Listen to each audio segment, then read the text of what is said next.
Hi guys, Richard Utting from SharpshootingUK here. As you may have noticed from my various videos, I'm a huge fan of these HUSHPOWER Mossberg pumps. They're very quiet, they throw lovely patterns, and I use them a lot. I've used the 20 gauge, the 12 gauge and the 410 extensively, both in single barrel and the pump action that we have two of here. What I want to do is address one of the questions that I get most, which is which of the HUSHPOWER pumps is the most versatile, the best for noise versus range of cartridges versus weight, etc., etc. Predominantly the choice comes down to the difference between the 20 and the 12. 410 is mighty quiet, but it is a smaller gun. It doesn't swing so well.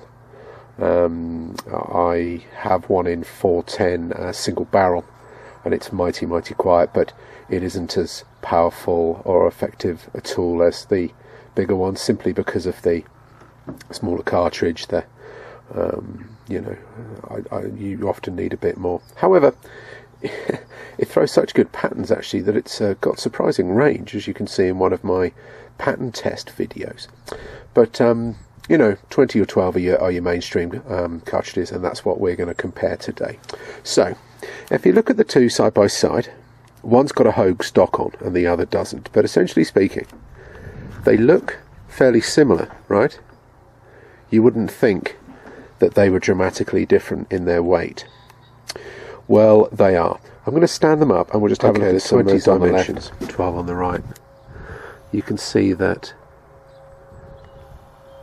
you put the barrels side by side,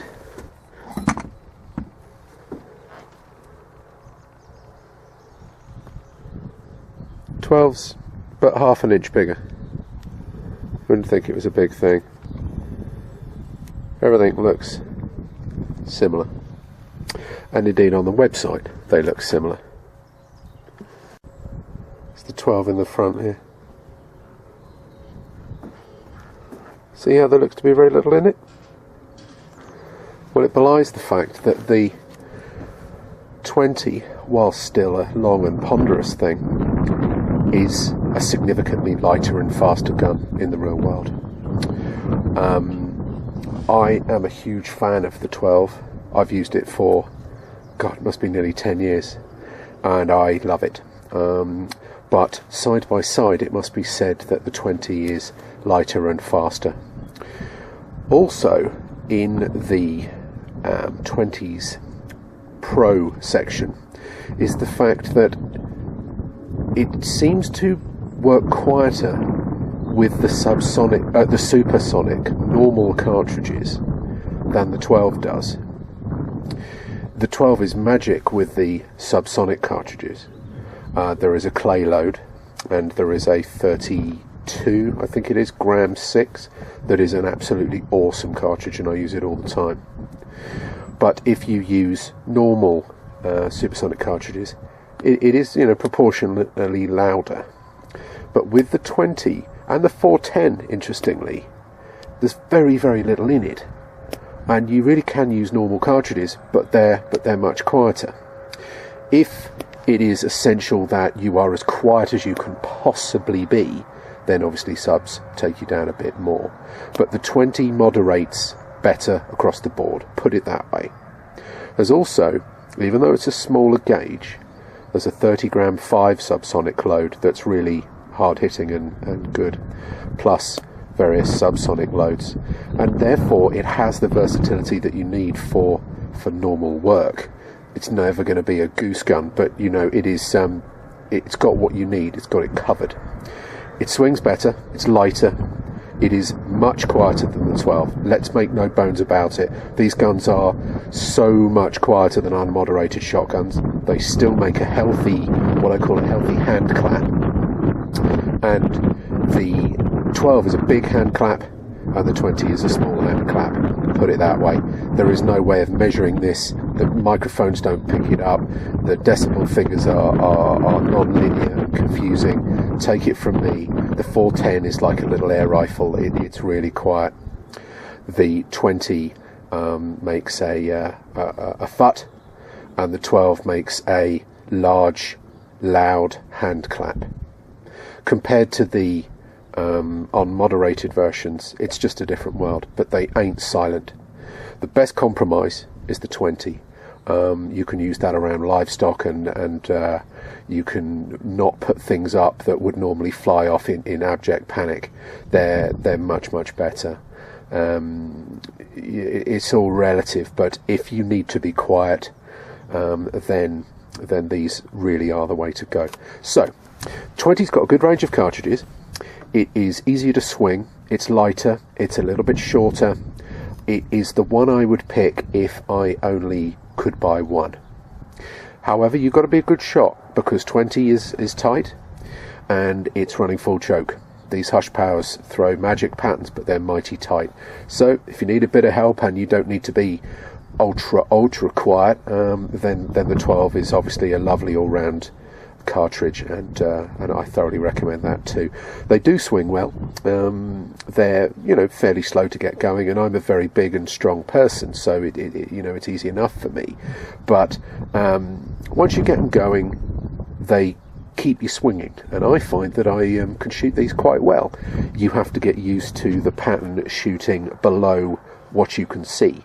In other words, if you imagine, not that you look down the sights on a shotgun, but imagine lining up your foresight or your figure of 8, and the pattern hitting in the middle of that. Well, on these, all you can see is the can as you look down. I've got a rail on this for lamp, so it's hard to explain, but your point of impact is kind of in the middle of that can. It's actually about there, sort of on top of the rib, on top of the barrel, middle of the mod, top third of the mod. So you have to obscure your target with the moderator, which, to be honest, it's going to take you 50 shells to get used to that. But the funny thing is, once you do get used to it, you're used to it, and every time you pick it up you seem to just have the muscle memory for it and remember. And I can switch from my Benelli clay gun to this, and it's not a huge thing, so they're not as awful as they look handling wise, put it that way. They keep you swinging. I think because the gas is taken out by the moderator, the excess gas, the patterns that these things throw are just competition grade, perfect, symmetrical, lovely patterns. Also, you tend to use slower cartridges because you're trying to be quiet, and slower cartridges, in my experience, pattern better as well. So you will be surprised at the killing ranges here. It would be no exaggeration to say that long, strong birds like crows will come down with the subsonic 32 gram 6 load in the 12, for example. I mean, I have as much confidence in that subsonic load as I do in any load you could give me for crows of that shot size. It's surprising. Likewise, the 20 and the 12, you put 18 grams or 15 grams of 6 in there, they will do exactly the same job as any other shotgun. So they're effective with regard to range. You may miss because the patterns are tight, but that's a separate problem, isn't it? What else? There are, because this is a Mossberg 500, a myriad of accessories. You see here, I've got a Picatinny rail sleeve. Goes in here and here. This is the 12.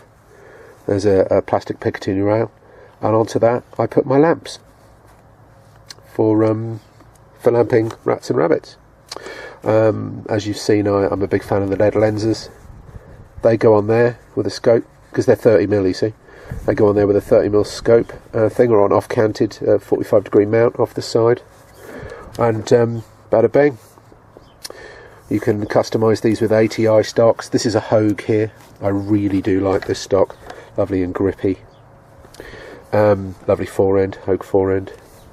You can see I've elegantly painted this in Hammerite to keep it safe and sound, which works well. This is the 20 here. You can see here I've got a metal screw-on rail here. It's a bit smarter than the other one, but effectively the same job. Just enables me to put lamps and lasers and such like on the top for night work. This is the standard stock. I've glued on a 3-shell holder here just to make sure I'm ready to rock and roll. This is an FAC version, 5+1 on this one. There's the mod.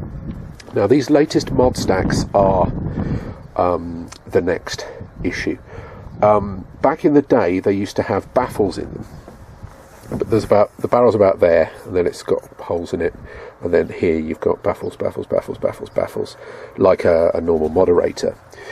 But what would happen early on is that those would possibly snag the plastic wad as it opened, and then could get caught in the mod. So they recommended that you used fibre only, which I did for years.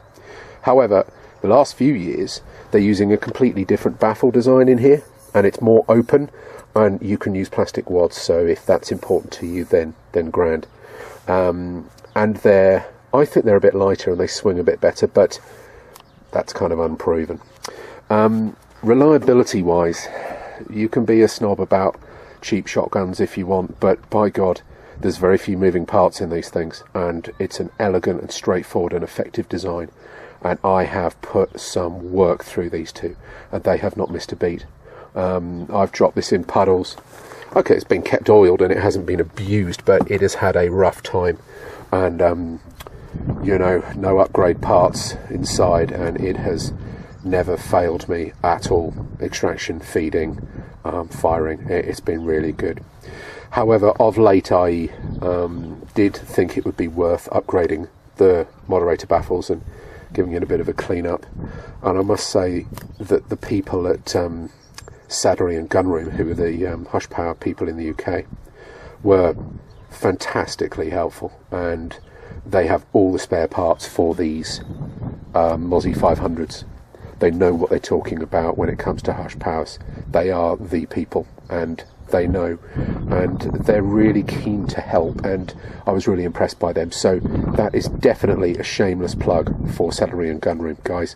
If you're in the UK or anywhere in the world, frankly, give them a call. They know what they're talking about with these things, and after 10 years you send the thing back to them, and they will sort you out and keep it running, no problem. So really impressed by that.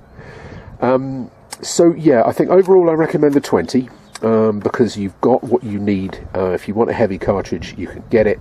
They are much quieter than the 12. They swing much better. They are the best overall combination, without a shadow of a doubt. We shoot rats at 5 yards with light loads, and we shoot, you know, running rabbits at 40 yards and hit crows with the 30-gram 5s. Good range of subs, good availability, you know, what's not to like. If you want the 12, get the 12. I love mine. It's not going anywhere. It's, you know, it'll go bigger, and it is, you know, harder hitting with a wider pattern. You know, it's a 12 ball versus a 20. But the 20 is the quieter of the two. They're both quiet, but you do notice the difference with the 20. 410 is quieter still. The 410 is really quiet. It ain't silent, but it's like you're talking air rifle type noises. You know, the old unmoderated break barrel springers, that kind of clunky, slappy, cracky type of noise. That sort of volume. You know, it's quieter than a unmoderated 2.2. You know, it is quiet. It's quiet. So yeah, there we have it. They're really good tools. You can see them on my various videos. One thing that is worth noting is that the 12, at least this old one, has got no rib. Okay, so you see a lot of this mod, whereas the 20 does have a rib, and you see less of the mod.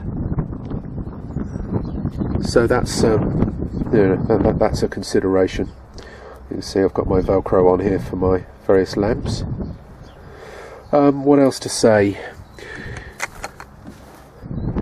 I like the Tang safety. You know, it's not a review on Mossberg 500s as such, but they're really good workhorses. They haven't let me down, and they're thoroughly recommended. Saddlery&Gunroom are thoroughly recommended. Yeah, another thing that's worth mentioning is do not be afraid that the subsonic cartridges will be gutless, or that you'll have to change your lead. If you look at the difference in speed between subsonic and normal cartridges, it's only 200-300 feet per second.